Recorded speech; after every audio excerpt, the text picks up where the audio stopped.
Assalamualaikum warahmatullahi wabarakatuh. Perkenalkan, saya Gilang Al-Azhar, dosen jurusan Teknik Elektro, Program Studi Teknik Elektronika, Politeknik Negeri Malang. Pada kesempatan ini, saya akan membahas salah satu perkuliahan yang saya ampuh, yaitu Praktikum Sistem Mikrokontroler 1. Mata kuliah ini dilaksanakan pada semester ganjil, tepatnya diberikan pada mahasiswa yang menjalani perkuliahan di semester 3. Dengan bobot SKS sebesar 2 SKS praktikum yang dikonversikan ke dalam jam perkuliahan yaitu sebesar 6 jam perkuliahan. Untuk capaian pembelajaran mata kuliah ini adalah yang pertama, mahasiswa mampu menjelaskan prinsip kerja dan fungsi input-output yang digunakan dalam sistem mikrokontroler. Yang kedua, mahasiswa mampu menganalisis konfigurasi pin dan logika kerja berbasis pemrograman C untuk mengendalikan input-output pada mikrokontroler Atmega. Yang ketiga, mahasiswa mampu mengimplementasikan rangkaian dan program mikrokontroler untuk mengoperasikan perangkat input-output dasar secara tepat dan sistematis. Yang keempat, mahasiswa mampu mengembangkan sistem input-output sederhana secara mandiri melalui integrasi rangkaian dan kode program sesuai dengan prosedur yang benar. Untuk gambaran singkat perkuliahan Praktikum Sistem Mikrokontroler 1 ini, secara garis besar, mata kuliah ini berfokus pada penggunaan pin dan port mikrokontroler Atmega yang dioperasikan sebagai input dan output dengan memanfaatkan bahasa pemrograman C yang memanfaatkan IDE atau Integrated Development Environment yang sesuai. Sebelum menempuh mata kuliah ini, mahasiswa telah menempuh beberapa mata kuliah yang dibutuhkan, yaitu algoritma pemrograman dan juga elektronika digital. Untuk pokok bahasan materinya sendiri, dari mata kuliah Praktikum Sistem Mikrokontroler 1 ini, yang pertama adalah pengoperasian GPIO mikrokontroler Atmega sebagai input dan output, yang kedua pengoperasian 7 segment, yang ketiga pengoperasian LCD display, yang keempat pengoperasian keypad, dan yang terakhir adalah konsep dari interupsi pada mikrokontroler Atmega. Dalam mata kuliah ini, mode pembelajaran yang dilakukan adalah praktikum yang dapat dilaksanakan dengan memanfaatkan simulator atau dapat dilaksanakan dengan menggunakan perangkat keras secara langsung. Untuk metode pembelajaran yang saya gunakan, yang pertama adalah metode ceramah, di mana di sini saya akan menjelaskan materi pembelajaran kepada mahasiswa sebelum mahasiswa melakukan pembelajaran secara praktek. Kemudian dilanjutkan dengan metode pembelajaran secara demonstrasi, di mana saya akan menjelaskan materi pembelajaran kepada mahasiswa dengan cara mencontohkan membuat program mikrokontroler untuk dijadikan acuan atau referensi bagi mahasiswa nantinya dalam melaksanakan praktikum sesuai arahan. Barulah selanjutnya mahasiswa akan melakukan pembelajaran secara praktek sesuai dengan arahan yang diberikan. Untuk penilaian hasil kerja mahasiswa, yang pertama saya akan mengambil nilai dari hasil demonstrasi praktikum mahasiswa, di mana tingkat kesesuaian pelaksanaan praktikum sesuai instruksi serta hasil unjuk kerja praktikum menjadi indikator utama penilaian ini. Selanjutnya adalah laporan dari praktikum yang dilaksanakan. Yang menjadi indikator dalam penilaian ini adalah ketepatan waktu pengumpulan laporan serta ketepatan isi dari laporan yang dikerjakan. Baik, selanjutnya saya akan menampilkan video proses pembelajaran pada perkuliahan Praktikum Sistem Mikrokontroler 1. Berikut adalah videonya.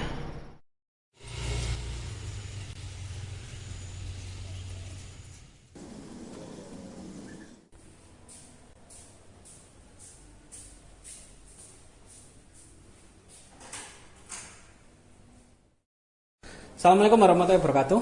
Waalaikumsalam warahmatullahi wabarakatuh. Oke, ketemu lagi ya di perkuliahan Praktikum Sistem Mikrokontroler 1 hari ini dengan saya. Sebelumnya, ayo disiapkan dulu, Mas. Bisa disiapkan kelasnya. Sebelum memulai pembelajaran kali ini, lebih baiknya kita berdoa menurut agama dan keyakinan masing-masing. Berdoa dimulai.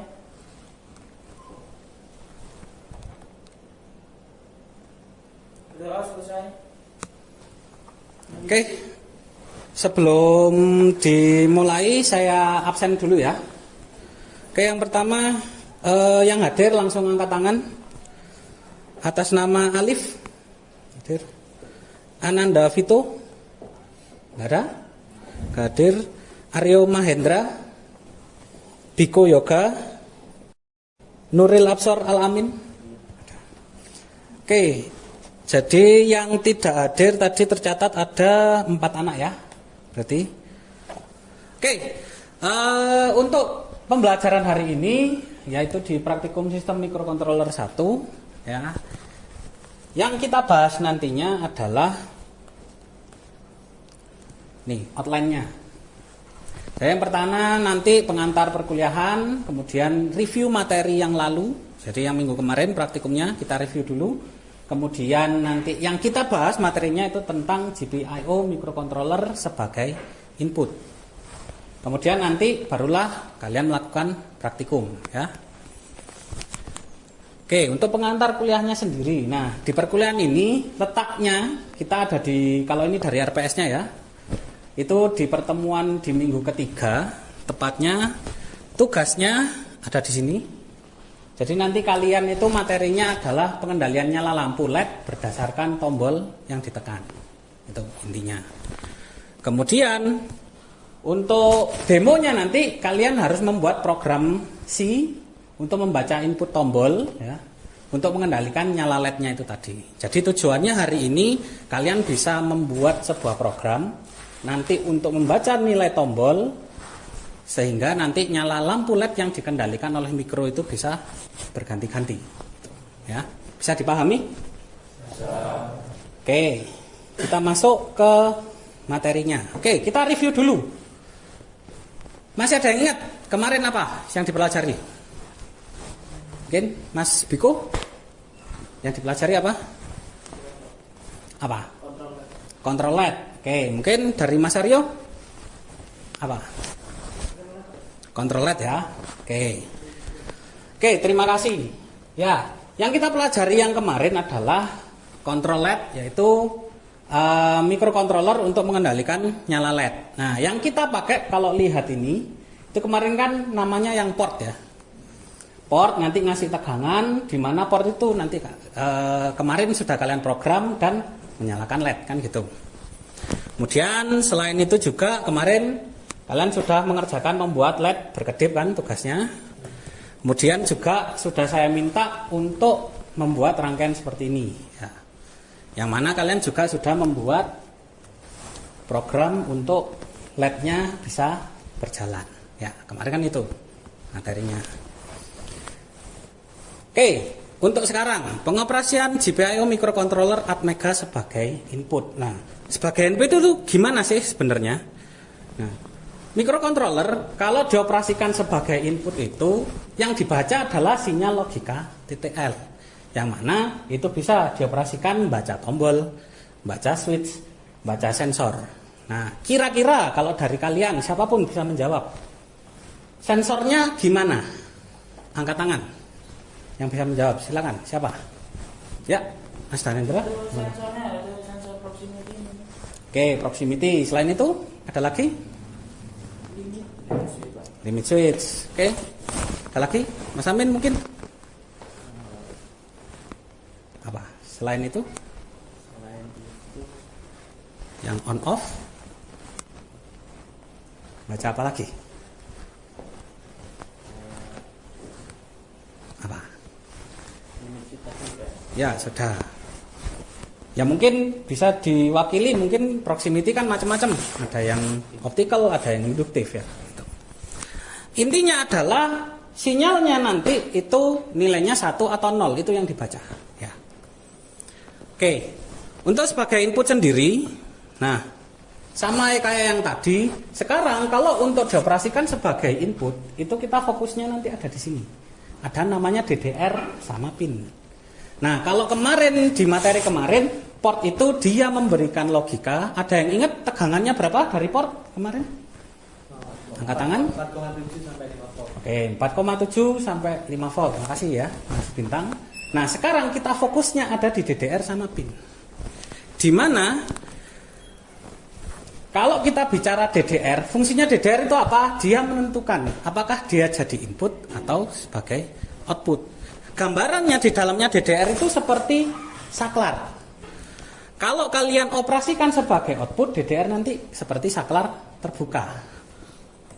Nah, kalau kalian operasikan sebagai input, di mana sintaknya nanti pin mode, GPIO berapa, kita set sebagai input, dia nanti seperti saklar tertutup. Ya. Oke, di mana kalau kita bahas GPIO, ini nanti kita sambungkannya ke tombol. Mungkin ada yang bisa membantu saya untuk menggambarkan kira-kira gimana rangkaiannya. Siapa?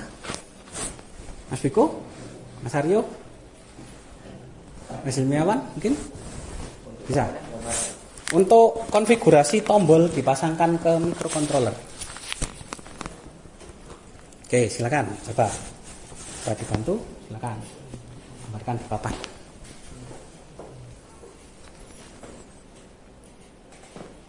Mungkin ada yang sudah pernah tahu.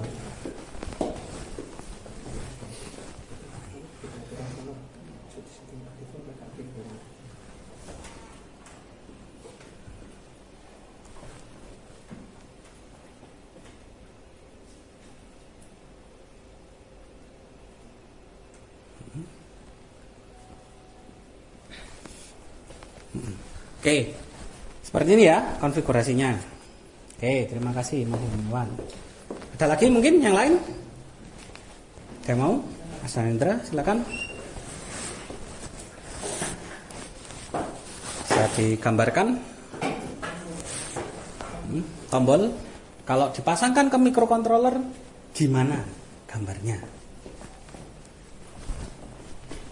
Sama sini Pak. Ya, gambar lagi aja.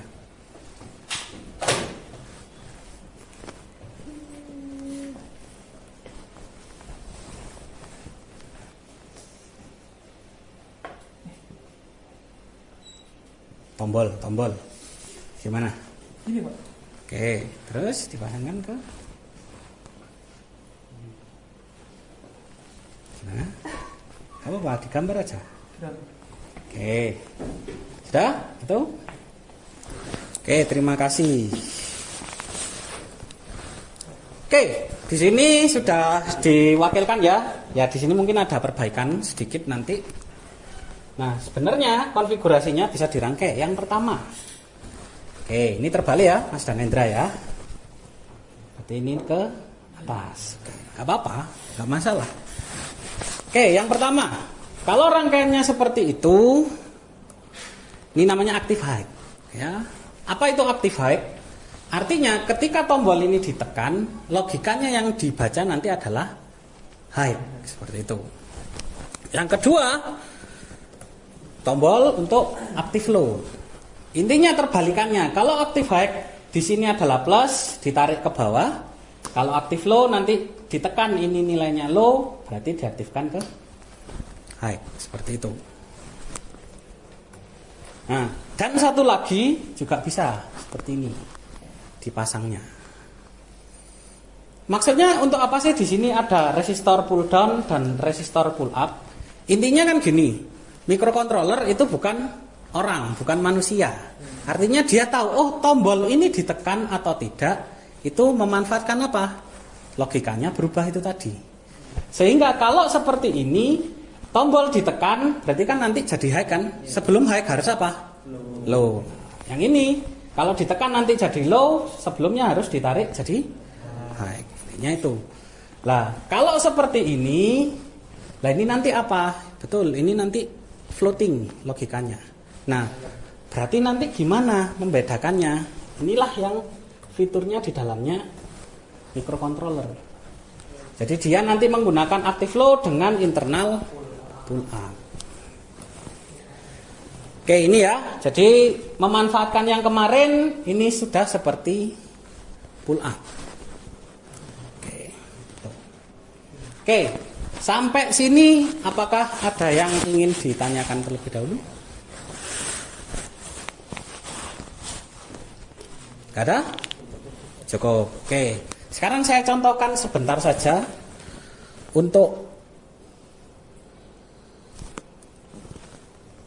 programnya ya di sini. di sini pertama, kalau untuk tombol pasti kita pakai saja pin mode. Di sini katakanlah kita pakai pin 2, jadi input pull up. Sudah. Artinya di sini fungsinya nanti adalah dia sebagai input dan di pull up. Sudah otomatis. Jadi rangkaiannya tidak perlu ada resistor tambahan. Oke, kalau sudah, gimana contohnya? Di sini saya contohkan pakai satu lampu. Misalnya di pin 5 sebagai output. Kita matikan terlebih dahulu. Kalau untuk ngeset logika kan pakai write ya kemarin ya. Oke, seperti ini. Nah, sekarang programnya untuk membaca tombol yang pertama kita pakai kondisi if atau jika. Nah, kalau digital write itu untuk menentukan logika, berarti sekarang untuk membaca logika kita pakai digital read. Pinnya tombol tadi 2. Nah, konfigurasinya kalau ditekan adalah apa? Low kan tadi? Sudah low seperti ini. Artinya dari program ini, jika tombol yang dipasangkan di pin 2 ditekan, apa yang dilakukan? Nah, katakanlah, oh kalau tombolnya saya tekan, nyalakan LED. Ya sudah, tinggal digital write 5 high seperti ini. Oke, nih. Jadi nanti bisa digunakan referensi ini, konsepnya seperti ini ya. Tuh. Nah, nantinya karena mungkin kalian kan tombolnya ada banyak. Lah, untuk membedakan biar tidak mencetnya kebaca double, itu bisa kita jaga di sini pakai while digital read 2 sama dengan low, do nothing. Artinya apa? Pertama, program kan kalau nggak kalau tombol tidak ditekan kan dia nanti jalankannya di sini kan? Ya. Nah, kalau ini ditekan, selama di sini kalau ditekan kan dikerjakan dalamnya kan? Nah, di sini selama tombol itu masih ditekan, dia programnya nggak ngapa-ngapain. Perlu diingat ya, while itu dia itu akan berputar terus selama terpenuhi. Jadi dia nanti akan bertahan. Kalau tombolnya dilepas, baru LED-nya nyala. Itu ya, untuk programnya. Nah, ini bisa kalian jadikan referensi untuk mengerjakan tugas praktikumnya tadi. Oke, kembali lagi ke slide-nya tadi.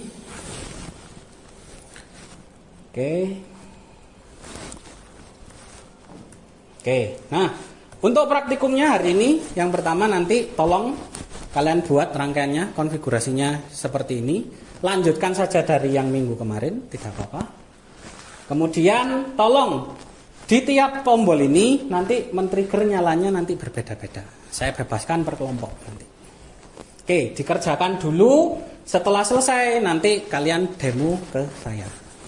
Didemokan gimana, sambil saya tanyain nanti programnya gimana. Kemudian kalau sudah oke, kalian buat laporan. Di sini penilaian saya 55% dari demo kalian dan 45% dari laporan kalian. Oke, sampai sini ada yang ingin ditanyakan? Cukup? Oke, silakan bisa dilakukan praktikumnya.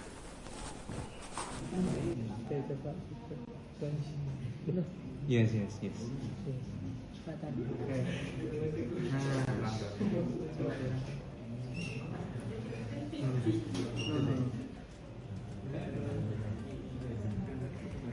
Oh, belum. Oh iya, ini.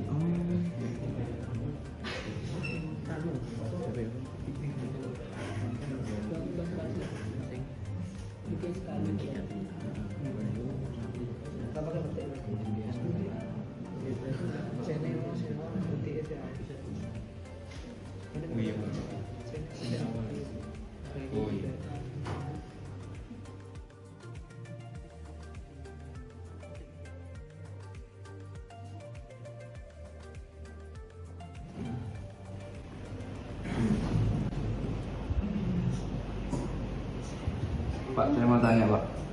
Ya, apa yang ditanyakan?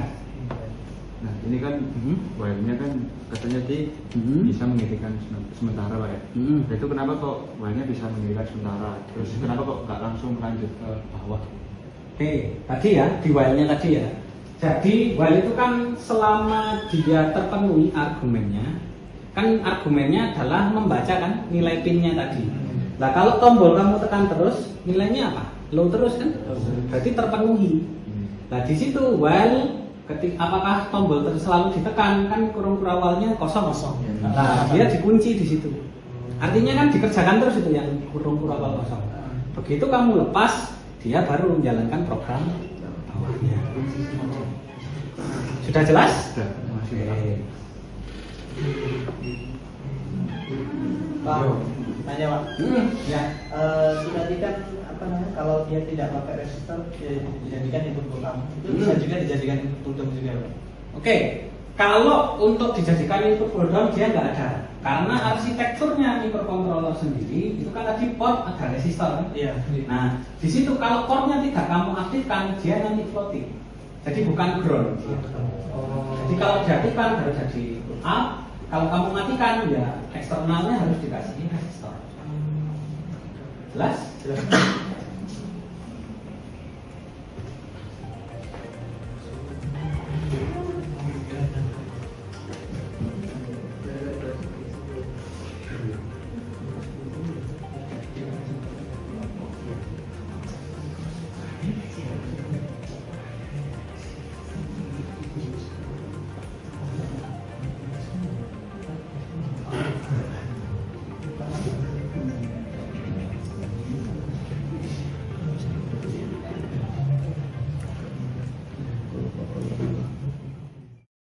Oke, ada yang sudah? Sudah Pak? Sudah.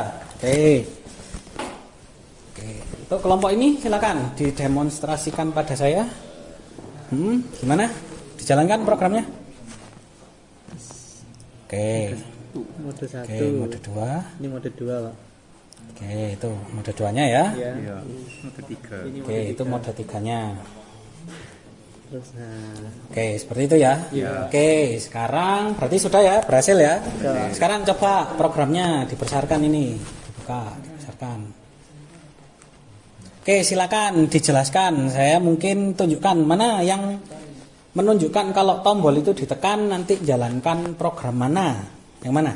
ini Pak, di bagian void loop ada digital read DB1. Dia DB1 itu pin keempat. Oke. Dia bakal kalau ditekan dia bakal ngejalanin mode 1. Mode satunya itu untuk nyala berkedip 2 kali. Oke. Terus untuk TB2 dia bakal ngejalanin mode 2.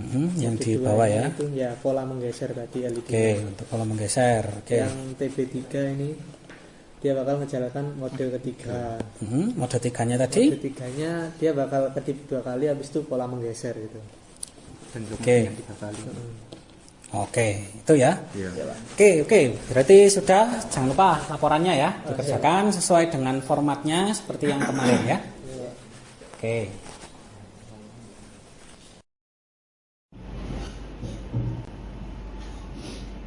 Oke, semuanya sudah ya? Sudah. Oke, sebelum kita akhiri, kita review dulu apa yang dipelajari hari ini. Ya, mungkin ada yang bisa menyampaikan mungkin siapa? Stanendra, silakan. Apa aja tadi yang dipelajari hari ini? Yang dipelajari hari ini tadi merangkai kontrol LED, kemudian dengan tombol, terus yang disimulasikan di protes. Mungkin yang lain ada yang bisa menyampaikan? Saya Pak, Ya. mungkin sekarang tadi belajar tentang bagaimana cara kita pakai input pull up, pull down dengan wiring eksternal. Terus kalau misalkan kalau nggak ada pull down eksternal bisa diakalin pakai program di Arduino-nya. Terus sama di SKR tadi belajar bagaimana cara memprogram input. Oke, itu tadi ya. Berarti intinya hari ini adalah kita belajar bagaimana kita mengotak-atik GPIO-nya microcontroller sebagai input yang nantinya mempengaruhi ke output, gitu ya. Oke, jangan lupa untuk laporannya semua dikerjakan, dikumpulkannya tepat waktu, karena salah satu penilaian bisa mencapai 45% tadi itu adalah ketepatan waktu mengumpulkan laporan. Oke, untuk minggu depan yang kita bahas adalah mengontrol 7 segmen dengan microcontroller. Jadi nanti tetap kita main tombol, tapi sekarang bukan lab, pakai 7 segmen. Oke, bisa dipahami ya? Oke, kalau begitu terima kasih untuk hari ini. Saya akhiri. Wassalamualaikum warahmatullahi wabarakatuh. Waalaikumsalam warahmatullahi wabarakatuh. Terima kasih Pak. Baiklah, itu tadi adalah video proses pembelajaran pada mata kuliah praktikum Sistem Microcontroller 1. Terima kasih atas kesempatannya. Saya akhiri. Wassalamualaikum warahmatullahi wabarakatuh.